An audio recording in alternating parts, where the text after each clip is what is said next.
The Museum of Northwest Art has the MoNA Link program.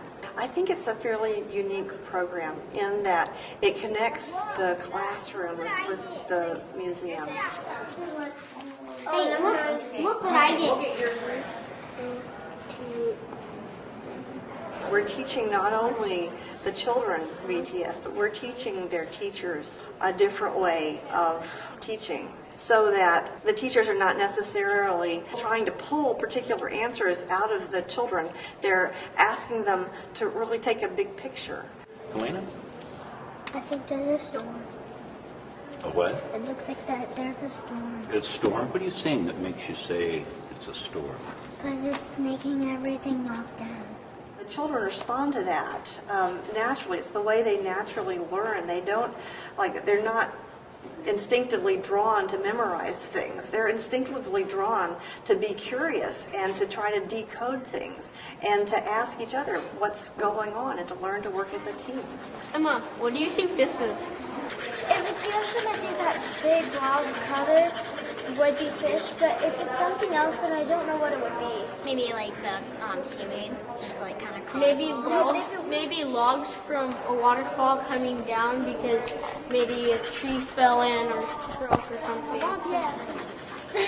So the way the museum tour is structured is we review for them what they are about to see, the various artists involved, something that they might look for, especially when they're going through the exhibition. We will have 2 tour leaders who will take a small group of children, and they will choose 1 or 2 pieces to look at and discuss using visual thinking strategies. Does anybody have any ideas? That looks kind of silly. It looks kind of silly. Oh, Alexa. I think it might be like twisty stairs.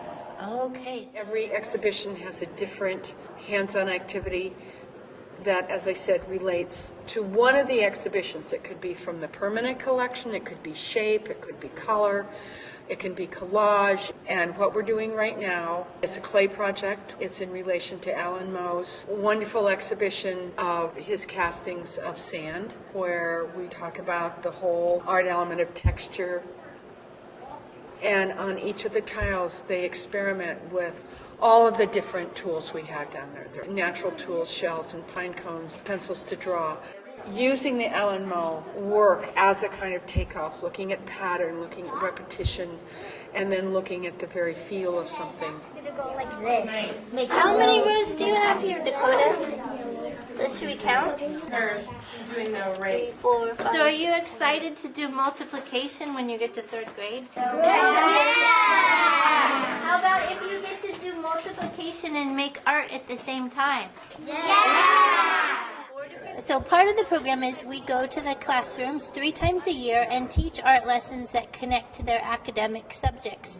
Visual learning and hands-on experiential learning really helps kids integrate what's being taught. How would I figure that out? If I have 5 sets of 3, You could count by 3. I can count by 3. When we go in for classroom visits, it's a 2-hour lesson plan where we're working with mathematics or literacy or social studies, and to have the teacher come up and say, this child has not engaged all year and I'm seeing this child engage. Because there's that element of hands-on, because maybe it's more from a visual perspective than an intellectual perspective. Through our 2-year professional development training program for teachers, we train the teachers to develop their own art lessons, linking art to academic subjects in their curriculum. Art education has always had an uphill fight against the whole long period of testing kids.